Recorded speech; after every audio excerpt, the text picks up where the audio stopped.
A few months ago, we introduced you to a man who tolls an exact replica of the Liberty Bell at military funerals all across North Texas and beyond, hundreds of them. But now, as Channel 8's Jim Douglas shows us, the Liberty Bell man has traveled far away and back in time for a very old soldier who is the last of his kind. Here it comes. Finally nearing the end of its long journey. All the way from Fort Worth to the Blue Ridge Mountains, across the Shenandoah River Valley, down to the historic square in Charlestown, West Virginia. Okay, 1, 2, 3. Now, real hard this time. Pull it. There you go. Is this a replica? It's the nation's only exact replica that's on a trailer, that's portable, that's a working bell. David Hall parked his Liberty Bell Proclaim liberty throughout the land. outside the courthouse where abolitionist John Brown was tried and hanged for leading a revolt to free slaves. And the abolitionists used this symbol to put down slavery. Come ring the Liberty Bell. Now pull real hard, pull real hard. Oh, do it again, okay? Oh, here, come here. Oh! But David Hall did not come all this way to entertain. That's not his mission. Thank you. He's come to Charlestown to honor one man, a man like no other. And we came here to honor your citizen, Frank Buckles. Frank Buckles lives at the end of a long driveway Well, so far, I've driven 2,000 miles. that leads up to a stone farmhouse built before the Revolutionary War.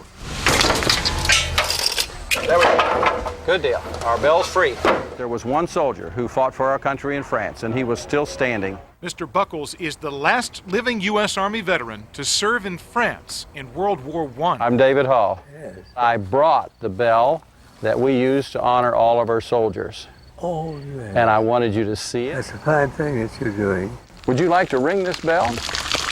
The mind can balk a bit after 106 years, but then Frank Buckles remembered exactly why the bell had come and why he wanted to meet David Hall. Now what do I do? Okay, pull a little bit, let it back. He'd seen the story of the bell, Now this time we'll touch the side. tolling at funeral after funeral for fallen servicemen and women.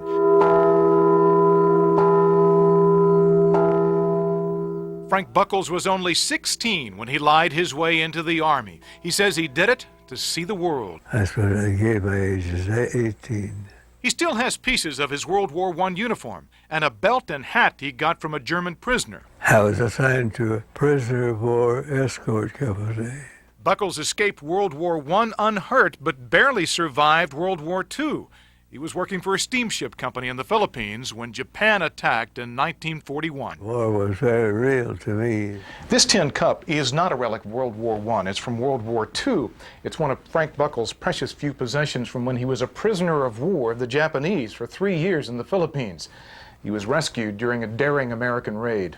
On the 23rd of February, 1945. For all the things he's done and seen in 106 years, Frank Buckles says he never expected to hear the sound of the Liberty Bell. Here we go. And that makes it all worthwhile Pull it harder. for David Hall. And again. He heard the sound of freedom as our founding fathers heard it over 200 years ago. In Charlestown, West Virginia, Jim Douglas, Channel 8 News.